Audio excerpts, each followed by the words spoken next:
Hello, beautiful people. Today I'm going to tell you the story of this masterpiece book, The 40 Rules of Love.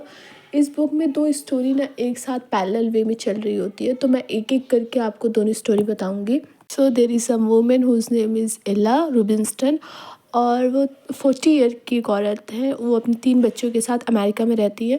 तो उनकी life ना बहुत खाली खाली है, उनकी लाइफ में प्यार नहीं है, और जैसे होता है ना सुकून चाहिए होता है इंसान को, वो उनकी लाइफ में नहीं है। वो एक हाउसवाइफ है, और उनके हस्बैंड जो है उनका बाहर बहुत सी लड़कियों के साथ अफेयर चल रहा होता है। लेकिन अगर कोई बाहर से उनकी लाइफ, कोई दूसरा उनको लाइफ देखता है तो उनको लगता है इसकी लाइफ बहुत परफेक्ट है, लेकिन उसकी लाइफ परफेक्ट नहीं रहती है। उसी खालीपन को वो पूरा करने के लिए वो एक जॉब करने का सोचती हैं। तो वहाँ उनको एक जॉब मिलती है एक पब्लिशिंग कंपनी में। उनका फर्स्ट असाइनमेंट होता है एक मैन्यूस्क्रिप्ट को रिव्यू करने का। तो जब वो एक मैन्यूस्क्रिप्ट पढ़ती हैं तो उसका नाम होता है द स्वीट ब्लास्फेमी। जब वो पढ़ती है तो उनको लगता है कि ये मैन्यूस्क्रिप्ट उन्हीं के लिए लिखी गई है। उसको उसमें प्यार के बारे में, सब कुछ के बारे में होता है, जिसको पढ़ के उनको बहुत अच्छा लगता है। तो वो सोचती हैं उनकी जो ऑथर है ए ज़हरा, उनके बारे में जानने के लिए। तो फिर वो गूगल पे सर्च करके उनके बारे में सब कुछ जानती हैं।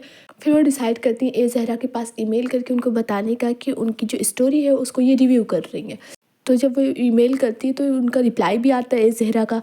फिर धीरे धीरे ये लोग का जो बॉन्ड होता है ये स्ट्रॉन्ग होने लगता है। ये लोग डेली ईमेल के थ्रू बात करने लगते हैं, और जो एला को जो अपनी लाइफ में खालीपन लगता था ना, वो फिर उसका फिल होने लगता है। उसको लगता है यही इंसान है जो मेरी लाइफ को एकदम जैसा होता है ना, जैसा मैं चाहती हूँ वैसा बना सकता है। फिर जब एला के बिहेवियर में चेंज आने लगता है, वो हर टाइम बिजी रहने लगती है, हर टाइम वो लैपटॉप लेके बैठी रहती है, ये ज़हरा के ईमेल का वेट करती है। तो उसके हस्बैंड को थोड़ा क्यूरियोसिटी होती है जानने की कि ये एला इतना चेंज कैसे हो गई है।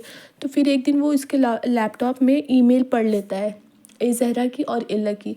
तो उसको पता चल जाता है ये लोग का अफेयर चल रहा है। फिर वो उससे बोलता है, तो वो बोलती है हाँ मैं उससे प्यार करती हूँ और मैं उसी के साथ रहना चाहती हूँ। तो ये लोग का ज़्यादा मतलब जो होता है ब्लंडर नहीं करते हैं, वहीं पे वो बात को ख़त्म कर देते हैं। फिर कुछ दिन बाद ए ज़हरा इसकी सिटी में आया होता है, तो ये उससे मिलने के लिए जाती है। फिर ये 2-3 दिन ये लोग मिलते हैं, एक दूसरे से बातें करते हैं, अलग अलग रेस्टोरेंट में जाके खाना खाते हैं और हर जगह घूमते हैं।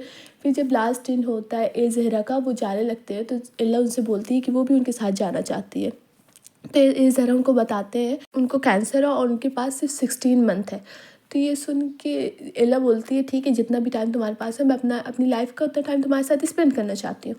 तो एला ज़रा के साथ चली जाती है। ये लोग अलग अलग सिटी, अलग अलग कंट्री जा के विजिट करते हैं। फिर ये लोग कोरिया गए हुए होते हैं, वहीं पे ज़रा की डेथ हो जाती है। अब मैं उस स्टोरी के बारे में बताती हूँ जो एला पढ़ रही होती है, द स्वीट ब्लास्फेमी। उसमें 2 कैरेक्टर होते हैं, एक रूमी एंड शम्स ऑफ तब्रेज़। रूमी जो होते हैं ना, वो बहुत बड़े स्कॉलर होते हैं। उनकी फर्स्ट वाइफ की डेथ हो चुकी होती है, एंड उनकी सेकंड वाइफ का नाम होता है किर्रा। उनके 3 बच्चे होते हैं। पहले बड़े वाले बेटे का नाम होता है सुल्तान वलाद, एंड सेकंड वन का नाम होता है अलादीन।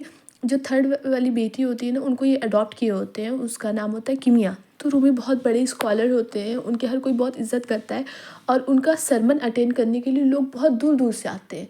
तो उसी शहर में कोनिया में एक लड़की रहती है, डिज़र्ट रोज़ हार्लेट। तो वो उसको पता चलता है कि रूमी का एक सरमन है और वो उसका अटेंड करना चाहती है, और वो ब्रॉथेल में रहती है। तो वहाँ के लोगों को सरमन अटेंड करने की परमिशन नहीं होती है। तो ब्रॉथेल वो जगह होती है जैसे गंगू भाई में, जो गंगू भाई थी ना वही वो रहती है। तो उसकी फैमिली की सारी डेथ हो जाती है, जिसकी वजह से उसको मजबूरन यहाँ पे रहना पड़ता है। तो वो हर हाल में वहाँ जाना चाहती है। तो वो अपनी जो हेड होती है उनसे पूछती है कि मुझे बाज़ार जाना है कुछ काम से। तो वो बोलती है ठीक है, और उसके साथ एक आदमी को भेज देती है। तो फिर वो जाती है, रास्ते में उसने एक जैसे नहीं झाड़ के पीछे अपने कपड़े छुपाए होते हैं, वहाँ से वो अपना कपड़ा चेंज करती है और एक आदमी बन के मस्जिद जाती है उनका रूमी का सरमन अटेंड करने के लिए। तो जब वो वहाँ जाती है, मस्जिद के अंदर जाके बैठती है, सरमन अटेंड करती है, तो वहीं पे एक गार्ड होता है जो ब्रॉथेल में जाया आया करता था अक्सर। तो वो उसको पहचान जाता है। जब वो उसको पहचानता है तो तभी रोज़ उसको देखती है कि वो उसको पहचान गया, तो वो वहाँ से जल्दी से घबरा के बाहर आने लगती है। जब बाहर आती है तो वो लोग भी उसके पीछे पीछे आ जाते हैं और उसके ऊपर चिल्लाने लगते हैं कि तुम यहाँ क्या कर रही थी, इतनी पाक जगह पे तुम्हारा क्या काम था। जब ज़्यादा शोर होने लगता है ना, उस शोर को सुन के शम्स ऑफ तब्रेज़ वहाँ पे आ जाते हैं, और वो आके बोलते हैं कि अगर आप लोग मस्जिद में थे तो आप लोग का ध्यान होना चाहिए था रूमी की बात पे, और आप लोग एक लड़की को बैठ के देख रहे थे, आप लोग की नज़रें लड़की के ऊपर थी। तो ये सब बोलने के बाद सब लोग चुप हो जाते हैं और वहाँ से चले जाते हैं। शम डिज़र्ट को बहुत कुछ समझाते हैं कि इस्लाम क्या होता है, ये सब उसको बहुत कुछ उसको बताते हैं। तो वहाँ से चली जाती है। फिर उसकी शम्स की मुलाकात होती है रूमी से। जब रूमी शम्स को देखते हैं ना, तो उनको याद आता है कि इस आदमी को मैंने कहीं देखा है। फिर उनको याद आता है कि अरे ये वही आदमी है जिसको वो ख्वाब में देखा करते थे अक्सर। तो फिर उनको समझ में आ जाता है कि ये उनके कंपेनियन है, जिसको देख के वो बहुत खुश हो जाते हैं और शम्स ऑफ तब्रेज़ को अपने घर लेके जाते हैं। और 40 दिन तक ये दोनों लोग रूम से बाहर नहीं आते हैं। शम्स ऑफ तब्रेज़ रूमी को बहुत सी चीज़ों के बारे में बताते हैं, जैसे 40 रूल्स ऑफ स्पिरिचुअलिटी और भी बहुत कुछ, कि अकेले रहना, लोनलीनेस को ना फील करना। एक सॉलिट्यूड उनको बना देते हैं कि सॉलिट्यूड उसको बोलते हैं ना, जो बंदा अकेले रहता है और उसको अकेलेपन फील ना हो, वो अकेलेपन में ही खुश रहे, तो उनको एक सॉलिट्यूड बना देते हैं। लेकिन ये सब देख के जो उनका छोटा वाला बेटा जो होता है अलादीन, उसको बहुत बुरा लगता है और उसको लगता है कि शम्स ऑफ तब्रेज़ के आने के बाद उसके फादर चेंज हो गए हैं और वो उन लोग को ज़्यादा टाइम नहीं दे रहे हैं, वो लोग को इग्नोर कर रहे हैं, जिसकी वजह से अलादीन शम्स ऑफ तब्रेज़ से बहुत नफरत करने लगता है। फिर कुछ दिन बाद डिज़र्ट रोज़ हैलेट के ऊपर शम्स की बात का बहुत असर पड़ता है, जिसकी वजह से वो ब्रॉथल छोड़ के रूमी के घर आ जाती है, वहीं पे रहने लगती है और एक सूफ़ी बन जाती है। और यहाँ पे किमिया जो होती है वो शम्स ऑफ तब्रेज़ को पसंद करने लगती है और उनसे शादी करना चाहती है।